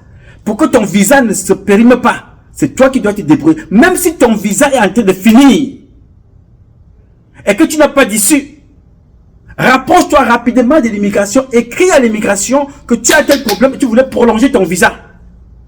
Même si la lettre revient qu'elle est négative, mais il faut quand même que tu aies fait cette démarche-là, que personne ne te décourage. Tu arrives aux États-Unis, on te donne 6 mois. Tes 6 mois sont en train de finir. Tes plans sont encore confus dans ta tête. Écris à l'immigration, va voir un avocat, demande le prolongement. Demande le prolongement. Si on te refuse, tant mieux. Si on te donne, tant mieux. Pourquoi tant mieux dans les deux cas? Au moins là, tu aurais montré ta bonne foi que tu n'as pas voulu rester là illégalement en méprisant l'administration américaine. Demande la prolongation. Qu'on t'accorde pas, tu as fait ton démarche, tu as respecté l'administration américaine. Que personne ne te décourage. Tu n'es pas venu ici pour mourir sans papier. Tout le monde doit avoir des papiers. Donc, vous voyez donc des femmes ici célibataires parce que elle a rencontré l'homme de sa vie Et elle a écouté les cancans dehors. L'homme là aime les femmes. Oh, ma chère, tout ça. Il a rencontré la femme de sa vie. Oh, ma chère. Oh, mon cher. La femme là. Ha! Manalobane kaso kachorleki pastel coquette à la meke mañana pour la mañana. Mais elle a connu la moitié des hommes des États-Unis. La femme que tu vois là, elle est au moins à 175e mariage et demi, divorcée. Tu fais quoi là-bas? Tu fais quoi là-bas? Très souvent, par méchanceté, par jalousie. Parce que quand tu dis à quelqu'un, tu viens d'arriver ici, au bout de 6 mois, c'est un leur papier. D'autres voient ça d'un mauvais œil. Il faut te casser. D'autres ne sont pas mariés. Ils apprennent que Ngacha est en train de se marier avec Adelaide Vaudou. C'est que, mon frère, je suis ici depuis au moins 20 ans. Je n'ai pas marié. J'apprends que Ngacha va se marier avec Adelaide Vaudou. Il faut que je gâte seulement. Tu commences à chercher le numéro d'Adelaide Vaudou. Oh, comme tu vois là, le gars là, je le connais, c'est un bandit. Mais mon ami, quand il se déplaçait, c'est moi qui payais son billet d'avion. Quand il se déplaçait, c'est moi qui payais son hôtel. Il mangeait chez moi. Comme ça. Pour rien. Pour rien. Et pareil pour un homme. On va appeler cette femme-là, ou on va appeler le gars pour gâter. Toi qui viens d'arriver sans papier, ne te mêle pas de ces choses-là. Suis ton chemin. Tu es venu ici, pas pour des maisons. Pas pour les voitures. Tu ne fais la concurrence avec personne. Tu ne cours après personne. Tu es venu chercher de quoi vivre. Et comment faire vivre ta famille, rester au village. Si ce que tu gagnes peut te permettre d'acheter un terrain, tant mieux. Ne t'occupe de la vie de personne. Moi ici, la vie de personne ne m'intéresse. Prends cet exemple-là. Raconte tout ce que tu peux raconter de Nouma. Ce qui m'intéresse dans la vie ici aux États-Unis, c'est comment est-ce que la vie du Cameroun peut changer, peut devenir plus que celle de l'Allemagne, celle des États-Unis, celle de la France, celle de la Russie. C'est ce qui m'intéresse. Et si tu m'entends parler de quelqu'un sortant de ma bouche, c'est pour élever, jamais pour abaisser. Ce que je critique, c'est le système. Je ne donne pas mais une seule minute pour m'occuper des gens qui sont aux États-Unis. Sauf pour élever. J'ai un petit ici, à New York. Il me connaît très bien. Mon jeune frère là, chaque fois qu'il me voit, parlons de tout. Mais dès qu'il commence à vouloir me parler de... grand frère, mais j'ai vu une publication là, telle... Je dis, s'il te plaît, je suis pressé, je m'en vais. Pourquoi? Parce que dès que tu commences à parler d'une personne qui n'est pas avec nous là, je ne sais pas ce que tu iras dire par la suite que Nouma n'a pas dit. Et ça va me perdre beaucoup de temps à me justifier sur des choses que je ne connais pas. Ce temps-là, j'aurais pu prendre ce temps-là pour écouter un enfant qui souffre au Cameroun. J'aurais pu suivre, écouter, pour suivre un documentaire qui peut m'instruire, pour trouver quelque chose. M'asseoir, parler des personnes. Non. Et c'est ça qui a tué beaucoup d'entre vous, d'entre nous, dans ce pays. Donc ne prends pas en compte, pour récapituler, ne prends pas en compte quelqu'un qui te dit viens, viens, viens, viens, viens, viens, viens, viens, viens. Quand tu vas arriver, tu vas dormir chez moi. Et tu dis à cette personne-là. Mais en venant, prévois que quand tu arrives, il faut avoir un timing. Combien de temps tu vas rester chez cette personne-là? Et un timing. Je te jure, Dieu témoin. Le timing ne doit pas dépasser 10 jours. Au-delà de 10 jours, vous avez toutes sortes de problèmes. Prends tes pieds et tes clics et tes claques. Va chercher une chambre même en colocation. Pourquoi 10 jours? Le temps pour toi de t'acclimater. L'environnement où tu es. Chercher la poste, l'immigration. Où est telle organisation? Dès que tu as fini de faire ces repères-là, va à la poste. Prends une adresse à la poste pendant que ton visa est encore en jour. Tu prends une adresse à la poste. Tu prends ta clé, tu mets là. Point final. Tout document que tu dois écrire, ça vient à ton adresse officielle. Voilà comment tu fonctionnes. Quoi? Ne t'occupe pas des problèmes des gens.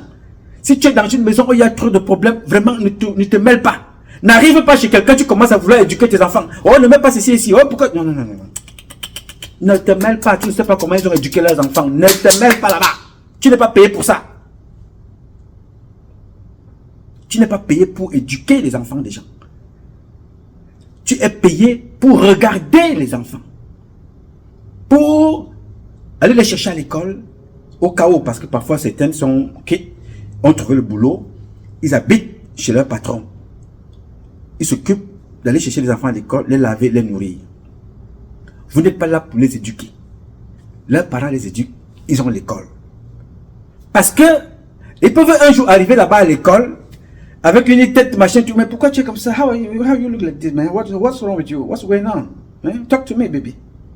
Non, vraiment, il y a la nounou qui est à la maison, elle m'a grondé, toutes les nuits elle me gronde. Oh putain, oh parle pas. Voilà les problèmes qui commencent. Indirectement parce que tu veux éduquer, tu veux enseigner. Non, non, non, l'enfant est allé à l'école, il t'a énervé. Non, c'est la nounou qui est à la maison qui l'a grondé. Si on envoie les assistants sociaux là-bas ou la police, tu vas faire comment? Donc tout ça est à prendre en compte avant que tu n'arrives aux États-Unis. Avant que tu n'ailles quelque part, il faut apprendre. Ton véritable danger, c'est d'abord toi, parce que tu as refusé d'apprendre. D'abord toi, parce que tu as refusé de chercher. D'abord toi, parce que tu as refusé de t'acclimater. Et la deuxième personne qui est en face de toi vient en seconde position, parce que c'est toi qui lui as permis de détruire ton foyer. C'est toi qui lui as permis de détruire ta relation. Oui, monsieur. Pose-toi la question. On parlera de toi. Est-ce qu'un seul jour sur cette terre, tu as déjà vu une seule personne? Une seule. Dis-moi, entre toi et moi, est-ce que tu as déjà vu une seule personne sur cette terre qu'on ne parle pas d'elle, en mal? Tu dis bien en mal, même dans ta propre famille. Tu fais 15 heures au téléphone. Oh, on a fait comme ceci avec la tombe de ma mère. Oh, vous avez fait ci, vous avez fait ça, vous avez pris ci, vous avez pris ça. J'ai envoyé l'argent pour refaire la tombe. Vous voyez que je vais... Le grand frère a fait ici. Vous avez tous les problèmes dans vos familles. Que vous ne trouvez pas de réponse. Mais vous serez prompt à aller trouver des réponses et des problèmes dans les couples des personnes. Et vous trouverez des mauvaises personnes dans les familles des autres.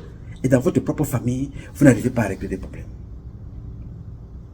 Alors, toi, Ernest, toi, Ngacha, toi, Philémon, toi, Achille, toi, Bertrand, toi, Edimon, toi, Omaro, toi, Sigis, toi, Atangana, toi. Quand tu entres ici, occupe-toi de tes affaires. Ne laisse personne entrouvrir une porte pour chercher à savoir comment tu as eu ton visa pour entrer ici. Pour combien de temps es-tu ici? Veux-tu rester ou veux-tu partir? Quel visa as-tu eu? Ça n'intéresse personne.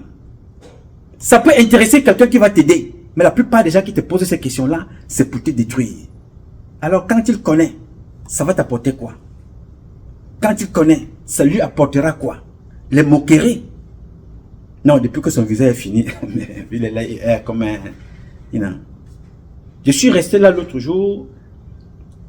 Je quitte ici. On me dit qu'il y a des artistes. J'ai même d'ailleurs communiqué là-dessus. Des artistes qui ont un spectacle. J'ai fait la promotion. Dit, allez à ce spectacle-là. Moi-même, je quitte pour aller à ce spectacle. J'ai pris mon hôtel. Mais pendant que j'y suis, je reçois eux-mêmes les artistes, les divisions. À moins quelques heures, à moins quelques jours du spectacle, les problèmes commencent. Comment viennent ces problèmes? Je ne veux pas vous expliquer, mais ce qui est sûr, d'après leurs explications, les problèmes viennent toujours, non seulement d'entre eux-mêmes, mais ceux qui vivent aux États-Unis ont amplifié les problèmes. Les enfants qui sont venus chercher leur vie pour les spectacles se retrouvent divisés. Les enfants d'une même famille, d'un même pays, se retrouvent divisés. Ça se passe devant vous, vous avez tous écouté ça. Ils vivent au Cameroun pour certains, viennent pour un spectacle, conçoivent quelque chose ensemble. Après, ça se casse. Les Camerounais. Vous comprenez pourquoi un artiste comme Petit Pays, il est une place. Il fait ces choses. Toujours des clashs. Les clashs que vous voyez, donc, au niveau des artistes là, vous les avez dans la vie de tous les jours. C'est-à-dire quelqu'un, d'après lui, il dormira bien. Après avoir sali l'autre, là il dort bien. Après avoir menti sur l'autre, non, non, là il est content. Voilà leur quotidien, voilà leur vie. Voilà comment ils pensent mener à bien leur vie. Alors, je ne peux pas reprocher grand chose à ces gens-là. C'est à toi que je m'adresse. À toi, qui est arrivé. Avant de venir ici, cherche, apprends, comprends comment ça se passe. L'ennemi, ce n'est pas celui qui va te dérouter. L'ennemi, c'est toi qui laisses quelqu'un te détourner. L'ennemi, c'est toi qui laisses quelqu'un te détourner de ta mission, de ce que tu veux. Ce n'est pas l'autre. L'autre est dans son esprit de mesquinerie. Vous dites que Paul Biya est dangereux. Mais vous avez des gens plus dangereux dans notre communauté que Paul Biya. Paul Biya ne vit pas avec moi ici aux États-Unis. Si j'arrive aujourd'hui, je dis à quelqu'un que je manque où dormir. Je ne suis pas sûr que je trouverai 2 ou 3 qui vont me proposer où dormir. Alors qu'ici, je m'occupe des problèmes chaque jour où je dois aller chercher pour parler. Alors, avant de parler ici, c'est parce que non, la première richesse que je vous donne, à vous autres, c'est ce que j'ai. Mon temps, mes yeux, mes oreilles, ma santé, ma disponibilité, mon espace, ce que j'ai à manger, la santé, les jours de vie, la vie et le souffle de vie. Ce n'est pas l'argent. Donc, je te dis ça parce que si tu ne réussis pas, ça ne commence pas au Cameroun. Ça commence sur toi-même. Échouer, la responsabilité n'est pas à l'autre. Quand tu échoues, pose-toi des bonnes questions. Ça commence par toi-même. Yes. Alors, je voudrais donc que tu comprennes que la rivière a été tordue parce qu'il n'y avait personne pour la redresser. La route est comme elle est là, bosquet, tournant, carrefour. Ce sont les hommes vivants qui ont donné ça pour de bonnes raisons. Donc si tu échoues dans ce pays, le premier responsable, c'est d'avoir refusé de comprendre, de t'écouter toi-même. Il n'y a, je ne sais pas, l'administration la plus réglée au monde et la plus ouverte, c'est l'administration américaine. Je te jure. L'administration qui a pensé à tout. Et chaque jour, c'est pour ça, quand tu passes souvent dans le site de l'immigration, ils t'ont dit qu'ils ont update, c'est-à-dire qu'il y a des changements. Chaque jour, ils améliorent. Chaque jour, ils améliorent. Ils adaptent. Regardez le dictionnaire français. Le dictionnaire français, l'autre jour, a écrit que il y a un nouveau mot que vous avez appelé les TikTokers. Ils ont pris, TikTok n'est pas une création française. TikTok est une création, c'est un japonais ou c'est un chinois, je ne sais pas. Mais les Français se sont accaparés, ils ont mis ça dans leur dictionnaire.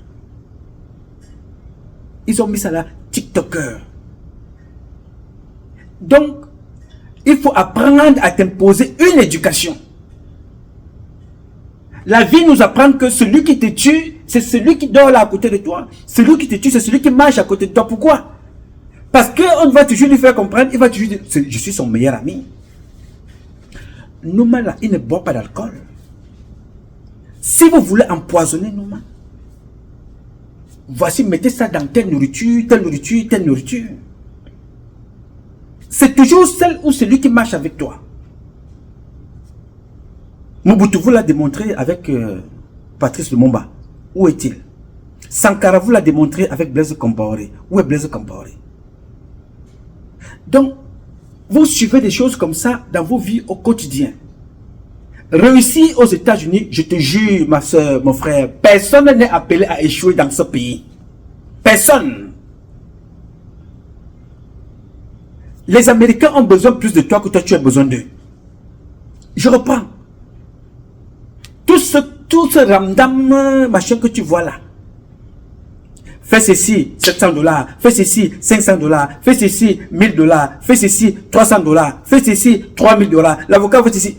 Tout ça, ça fait tourner l'économie américaine, mon ami.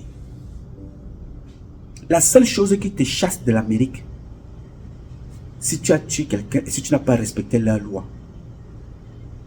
quand ils vont dans leur dossier, ils vont regarder ton passif ici. On peut te faire dépenser 15 000 $, mais qu'au bout de dépenser tout ça, ils te donnent leur papier. Ils savent que tu es bien intégré. Mais par contre, tu peux dépenser des millions de dollars si tu as posé des actes compliqués dans ce pays, ils te chassent de leur pays. C'est pas parce que tu as fait un enfant ici que tu es sûr que... Non, ils prennent leur enfant et te chassent. Alors, frère, que personne ne te mente. La clé de ta vie ici ne dépend que de 2 personnes. De Dieu et de toi. Il y a des gens qu'on a jetés dehors en hiver. En plein hiver. Ils se retrouvaient dans la rue. Mais aujourd'hui, il est américain.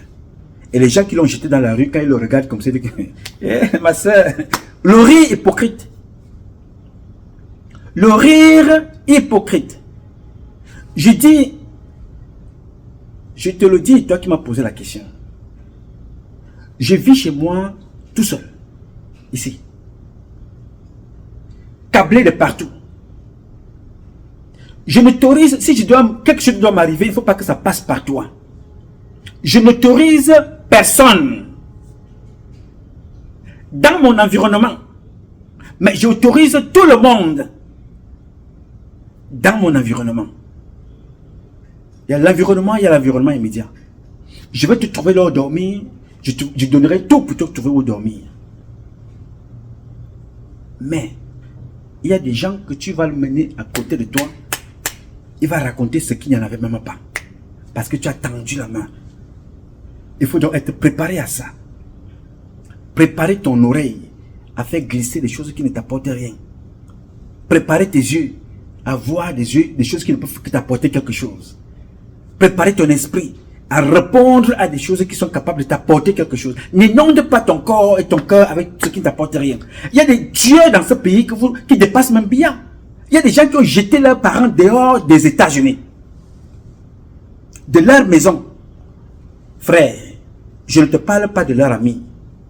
Je ne te parle pas de leurs soeurs ou frères. Ils ont jeté leur maman dehors. Ils ont jeté leur papa dehors dans ce pays, l'Amérique. Alors, quand quelqu'un fait ça, tu penses que toi, tu es qui pour cette personne-là? Pour qu'il parle du bien en ce qui te concerne. Dis-moi, tu connais qui ici? On ne connaît personne ici. Nous nous sommes rencontrés ici, sur le chemin, sur cette croisade où chacun vient chercher sa vie. On se retrouve, nous sommes de la même communauté. Les gens s'en foutent éperdument de ta vie. Ici, c'est la compétition de comment faire pour survivre. Ce n'est pas comment faire pour se lever ensemble. C'est pour ça que tu vois que trop de divorces ici. Parce que il y a encore des gens qui sont, oui, non, j'ai payé l'électricité, toi tu dois payer l'eau, j'ai payé l'eau, toi tu dois payer l'électricité, non, c'est moi qui paye la maison, c'est moi qui s'occupe des affaires. Ils sont dans cette logique-là. Ils sont dans cette logique. Les conditions de la vie leur permettent de faire ça. Il y a des Camerounaises et des Camerounais qui vivent ici, mon frère. Je te dis, quand tu croises un Camerounais en route, qui a 5 ans de mariage, et avec une Camerounaise, mets-toi au garde-vous, dis mes respects, frère. Si tu croises une Camerounaise ici, 5 ans de mariage avec un Camerounais, enlève ton chapeau, tu dis salut ma soeur, mes respects. Je ne parle que le minimum, je ne te parle pas de 15 ans, 20 ans. Parce qu'il y en a qui ont 15, 20 ans de mariage. Elles n'ont pas entendu quoi concernant leur mari. Ils n'ont pas entendu quoi concernant leur femme. Ils ont tout entendu. Mais qu'est-ce qu'ils ont privilégié? Leur amour. Leur amour. Aux États-Unis, la réussite du Camerounais, de la Camerounaise, c'est avoir exposé sa femme. c'est moi qui ai acheté ses caleçons. Quand elle est venue ici, elle dormait chez moi. C'est moi qui ai acheté ses habits, c'est moi qui donnais à manger. Quand tu venais ici, c'est moi qui payais l'hôtel, c'est moi qui donnais ceci, c'est moi qui faisais. Quand tu as fini de dire donc tout ça, et que tu ne le fais pas, est-ce que tu as vu cette femme-là marcher en retenue sans caleçon parce que tu n'achètes plus ses caleçons? Tu devrais avoir honte d'avoir dit ça. Quand tu as fini de dire ça, est-ce que tu as vu ce gars dormir dehors ou manquer de quoi manger parce que tu n'as plus acheté le caleçon, tu n'as plus acheté ci, tu n'as plus acheté ça? Toi, tu as acheté pour cette femme-là. Tu parles. Toi, quand tu étais ailleurs, ceux qui t'ont aidé là-bas, tu as porté une maison pour amener ici aux États-Unis. Soyez reconnaissant, pas envers les autres, mais envers vous-même. Que votre conscience vous juge. Alors, j'ai pris le temps de te parler ici, pour te dire que toi qui m'appelles, pour me parler de ta situation aux États-Unis, sache que tu n'es pas appelé à échouer dans ce pays. Que personne ne croit qu'il est le maître de tes papiers.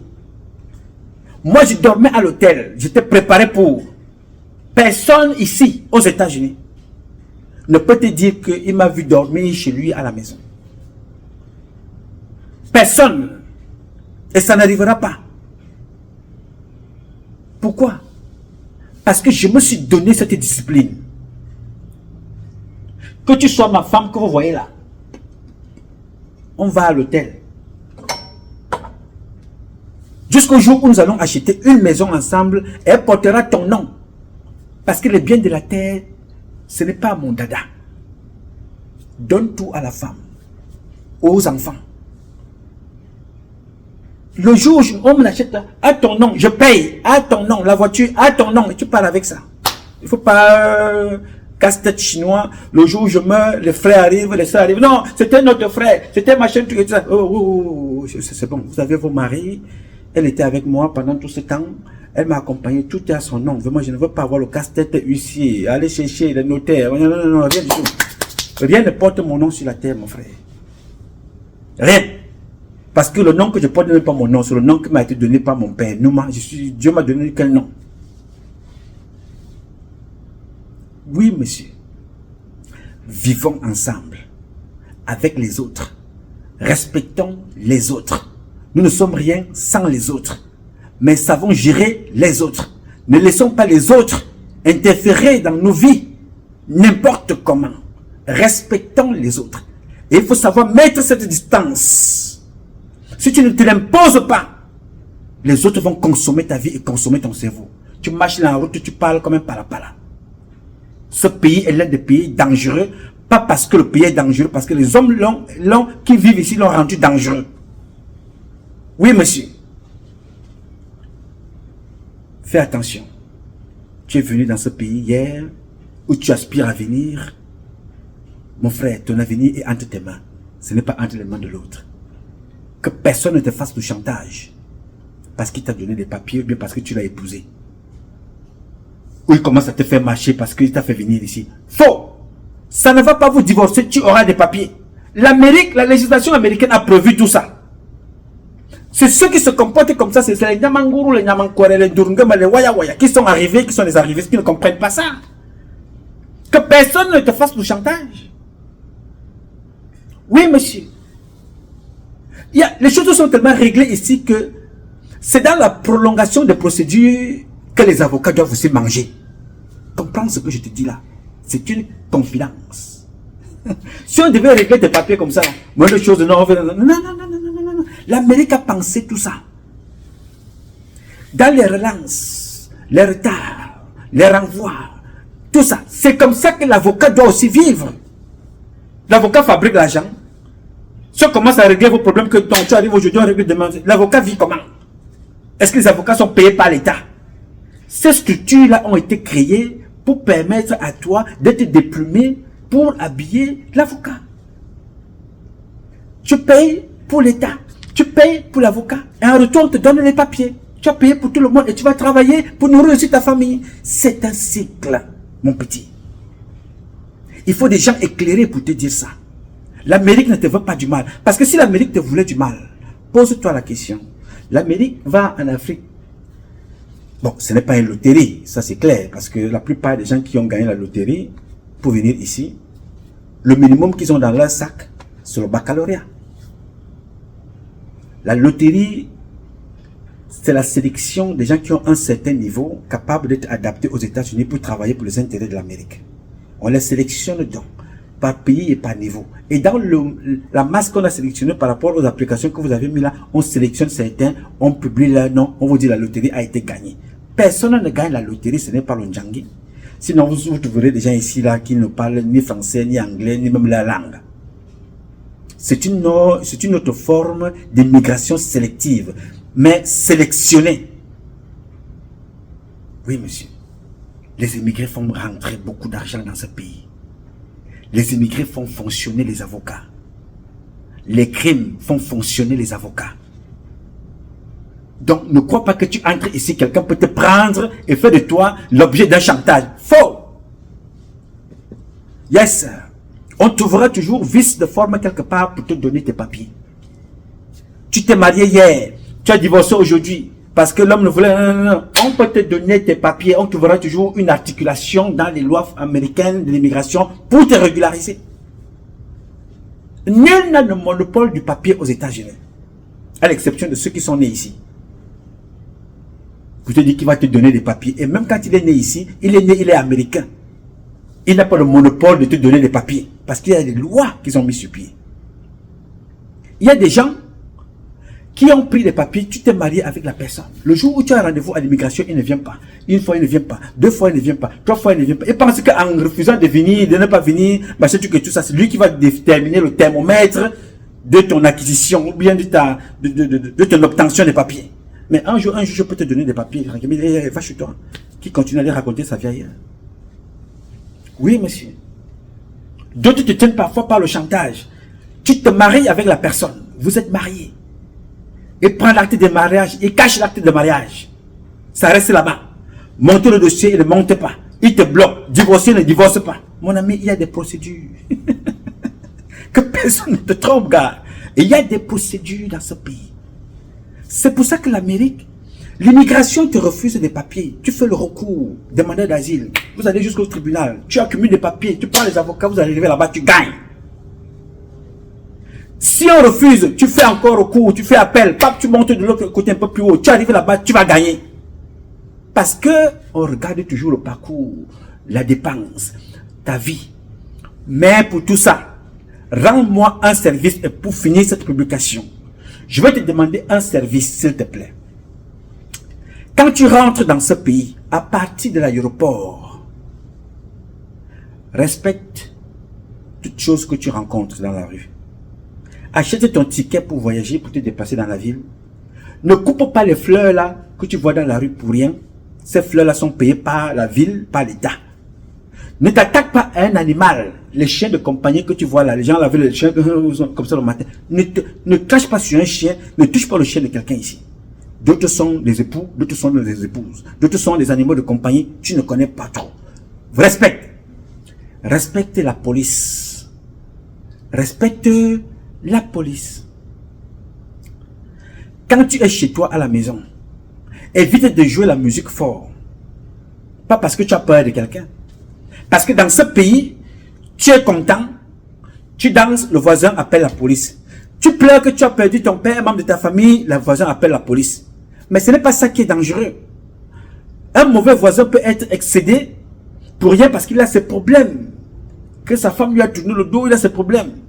Il entend le son, toi tu es content chez toi, pendant que lui pleure chez lui, il prend l'âme, il cogne à ta police, que tu ouvres, boum. Fais attention. Ne sois pas témoin d'une bagarre. Dès que ça commence, continue ta route. Ne cherche pas à être témoin. Une balle perdue peut te prendre. Tu commences à être témoin ici pour quelque chose, tu le seras pour toute ta vie. Ne marche pas la nuit, mon frère, quand tu n'as pas encore de papier dans ce pays. Ne marche pas la nuit. Ne fais pas les choses croyant que les gens vont venir te défendre. Tous les Camerounais que tu vas regrouper ne sont pas tous en règle. Le jour où il y a un problème, ils vont se disperser comme les fourmis. Personne ne sera là pour témoigner parce que tu ne connais pas leur situation. La vidéo que je fais aujourd'hui est une vidéo qui doit t'éclairer. Tu es venu aux États-Unis, tu n'es venu avec personne. Tu es venu tout seul pour venir chercher la vie pour tes enfants. Si ton mari est bandit, c'est ton choix. Si ta femme est une warwose, c'est ton choix. D'autres quittent la vie normale, ils vont dans les prisons, aller épouser des gens en prison. Ceux qui sont au Cameroun là, d'autres sont en prison et ne sont pas plus dangereux dans celui que tu parles aux États-Unis ou dans celui que tu parles en France. Combien de bandits, celui qui te dit que ton mari est bandit, combien de bandits dans sa famille sont en prison? Lui, il a laissé ses enfants au Cameroun, ils sont dans quelle position? Elle a laissé son mari au Cameroun, il est dans quelle position? Donc chacun a un problème quelque part. Il ne faut pas que l'autre vienne te faire croire que ton bonheur doit devenir un malheur pour toi alors que c'est ton bonheur, mais ça gêne la personne d'en face. En quoi est-ce que cette personne est différente de Biabi Mvono, que tu juges être l'homme le plus dangereux? Parmi les trois, Biabi Mvono et cette personne-là, et toi, la personne la plus dangereuse, c'est toi. Parce que tu n'as pas su clarifier ta position, toi-même ce que tu veux. Que ce soit en affaires, que ce soit dans la vie familiale, que ce soit dans la vie sociale, que ce soit dans la vie professionnelle. Ne laisse pas n'importe quoi interférer dans ta vie. Passe sur des choses qui ne t'apportent rien. Tu fais un business avec quelqu'un, prie le bon Dieu. Je te jure, il n'y a aucune prière, aucune puissance, aucune magie qui dépasse la prière, qui doit être en accord avec ton action. Si tu sais que tu as fait quelque chose, tu as dormi dans un lit avec quelqu'un qui t'a voulu du mal, et tu demandes à Dieu de faire justice, Allah wallahi bismillahi arrahman arrahim, Dieu va te donner justice. En tout cas, moi, ce qui me concerne, ne va pas voir un magicien. Prends Lola. Si quelqu'un t'a fait du mal, et que tu es convaincu que c'est un mal qui t'a fait volontairement, prends cette eau, tu la verses là. Naturellement, l'eau de pluie va te mettre devant ta porte là. Bien, sans chaussettes, devant ta porte. Et ce que tu vas faire là n'est pas nouveau. Les parents le font au pays avec le vin. Malheureusement pour eux, beaucoup le font avec le vin rouge. Le vin rouge a déjà été dilué. Bien sûr que c'est le raisin, mais ça a déjà été trop dilué avec des produits, donc sa puissance est très limitée. On le fait avec le vin de palme ou avec l'eau de source. Tu te mets devant ta porte, tu verses, tap, tap, tap, tap, tap, tap, tap, tap, tap, tap, tap. Tu parles aux ancêtres, dis-leur tout ce que tu veux. Et qu'ils portent ce message-là, ils amènent ça chez leur créateur, qui est notre créateur commun. Demande tout ce que tu veux à tes ancêtres avec cette eau-là. Et tu bois cette eau de pluie après l'avoir purifiée. Qu'elle purifie ton cœur, ton corps. Je te parle de l'eau simple. L'eau que tu vois là. Il n'y a pas autre chose qui dépasse l'eau. Que personne ne te trompe qui va te faire du mal. Que personne, même si tu dors avec un homme qui a des mauvaises idées sur ta personne, Dieu viendra te le dire si toi-même tu es honnête. Et ça, c'est dans tous les domaines. Domaine social, domaine professionnel, domaine familial, domaine d'affaires. Donc si tu échoues, c'est d'abord toi-même. Parce que si moi j'avais donné ma vie pour ces choses-là, mon cher, ma chère, je ne serais plus en vie. Je serais mort depuis. Mais j'ai dit, personne sur cette terre des hommes ne prendra ma vie n'importe comment. Et toute personne qui essayera, il n'y aura pas de miracle. Quand tu quittes le chez toi pour dire, je vais faire du mal à ce type, pour rien comme ça, tu sais que je sors d'où? Qui suis-je? Pas parce que nos chemins se sont rencontrés. Chacun a son power. Chacun a son moi. Tu as ton toi, j'ai mon moi. Qui est ton toi? Pourquoi ton toi quitte pour aller nuire celui de l'autre? Et Dieu n'aime pas ça. Alors, en conclusion, chacun dans ce pays a sa croix. Ne laisse pas quelqu'un venir te faire porter une autre croix qui n'a rien à voir avec la tienne. Oui, monsieur. Il y a des femmes qui ont divorcé 3, 4, 5 fois dans leur vie. Mais leur 5e mariage, ça fait 25 ans qu'ils sont ensemble avec son mari. Il y a des hommes qui ont épousé 3, 4, 5 femmes. Mais leur 5e femme aujourd'hui, ils ont 7 enfants, 25 ans de mariage ensemble. Mais avant d'en arriver là, Qu'est-ce qu'on ne leur a pas dit? Qu'est-ce qu'on n'a pas dit à la 5e femme? Oh, il a déjà épousé 4 femmes. Oh, il a déjà fait ici. Oh, les femmes ne restent pas. On dit que c'est un sorcier. On dit que c'est un bandit. On dit que c'est un escroc. On dit que c'est, oh, on a fait ceci. Oh, sa femme lui a acheté la voiture. Sa femme a acheté la maison. Tu as dit, je m'en vais. Aujourd'hui, tu lui as donné 7 gosses. Vous êtes ensemble, ça fait 25 ans. Quand tu regardes ça, ça te fait rire, n'est-ce pas? Quand tu racontes, c'est pour ça que certains enfants demandent souvent à leurs parents, papa, ou bien les petits enfants demandent, grand-mère, comment tu as rencontré papy? Vous vous êtes rencontré comment? Et vous racontez leur histoire. Préparez-vous aussi à raconter une histoire à vos enfants. Et menez avec votre cœur. Ne vous laissez pas dominer par des cancans à la basse semelle, des femmes qui ont raté leur vie et qui ne savent pas que c'est leur mauvais cœur qui leur a fait rater leur vie. Et comme elles savent qu'elles ont raté la leur, elles ne peuvent pas se rattraper. Et elles veulent détruire la tienne. Toujours en train de te mal parler des uns et des autres. Le papier ici, personne n'est maître. Tout le monde est venu prendre ce papier-là ici. Et toi aussi, tu auras le tien. Que personne ne te trompe. Je ne te donnerai pas les conseils juridiques, mais je te dirai toujours ce que tu dois faire et que tu peux avoir cette information auprès de ton avocat, auprès des associations. Mon frère, l'Amérique est une terre d'accueil, une terre de réussite pour nous tous. Nous voulons prendre ici pour amener au Cameroun. Le premier adversaire, c'est nous-mêmes, pas quelqu'un d'autre. J'ai dit. Mesdames, Messieurs, chers compatriotes, il y a quelqu'un qui nous a dit que si vous prononcez le mot camerounaise, camerounais, chers compatriotes, c'est un délit, ça peut vous amener en prison. Allez dire à cette personne-là qu'elle est maudite, à Tangandji, que ça n'a rien à faire. On connaît déjà que c'est quelqu'un qui manque beaucoup dans la tête, si c'est sa façon de paraître ou bien d'être, ça n'engage que lui. Alors, je m'adresse ici. Camerounaise, Camerounais, mes chers compatriotes, c'est un plaisir pour moi d'avoir échangé avec vous. Ce combat est un combat de tous et de chacun pour un intérêt commun.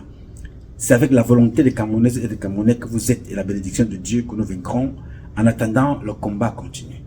Ce combat continue parce que un Cameroun nouveau est possible. Et chacun dans son domaine respectif. Et je compte sur chacun de vos domaines respectifs. Pour faire du Cameroun la capitale du paradis, ce que nos parents ont toujours rêvé. Donner à notre pays les lettres d'or qu'il mérite. Je compte sur vous, je compte sur moi et ayons la foi en Dieu. J'ai été long parce que ce message en vaut la peine pour les nôtres qui viennent ici nous retrouver. Ne vous sentez pas abandonné, ne vous sentez pas seul, où que vous soyez. Si quelque chose t'arrive la nuit, tu ne sais pas où dormir, va dans un hôpital aux urgences. Si t'arrive quelque chose la nuit et qu'on t'a chassé, cherche un hôpital, entre là-bas, aux urgences. Dis, crée la maladie, dis que tu as très mal à la tête, que tu ne peux même pas parler fort. Pendant que tu es en train de dire ça, dans ta tête, tu es en train de calculer qu'il faut que le matin, le jour où tu arrives, et il te faut être dans cet endroit. Parce que pour qu'on te reçoive aux urgences, c'est une histoire de science, hein, pour qu'on te reçoive aux urgences, ça va prendre au moins 4 heures de temps. Et quand on va te recevoir, on ne va pas te laisser partir. On va te donner un lit pour dormir. Et si on te libère le matin, là tu auras déjà les idées un peu plus ou moins claires. Donc, si quelqu'un te chasse la nuit, de chez lui, prends tes affaires, cherche un hôpital, cherche des urgences. Dis que tu as très mal au ventre ou bien tu as très mal à la tête. Crée un mal quelque part parce que tu recherches un abri. C'est tactique. Donc, pendant que tu es là, tu es couché, qu'on est en train de te mettre la perfusion parce que tu es peut-être fatigué.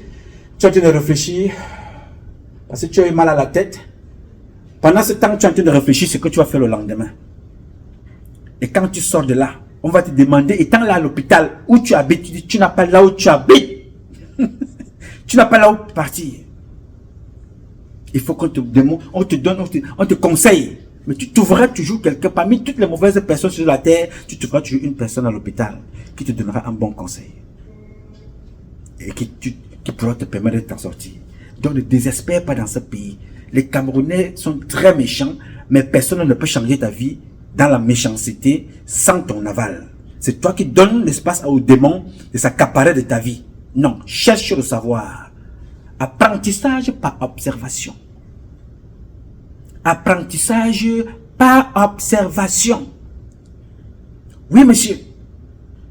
Et tu apprends ce qui se passe, ça te permet de raffiner ta position. Donc ne t'inquiète pas. Que tu aies des papiers, que tu n'aies pas de papiers, ne te sens pas seul. Rien ne t'arrivera dans ce pays. Chaque conseil est bon à prendre. C'est à toi d'analyser. Surtout auprès des organisations et des institutions. Tu seras aidé. Je m'appelle Nouma, Patrice Nouma. Je réponds au 001 551 666 1027. I love you, but God love you more. Thank you.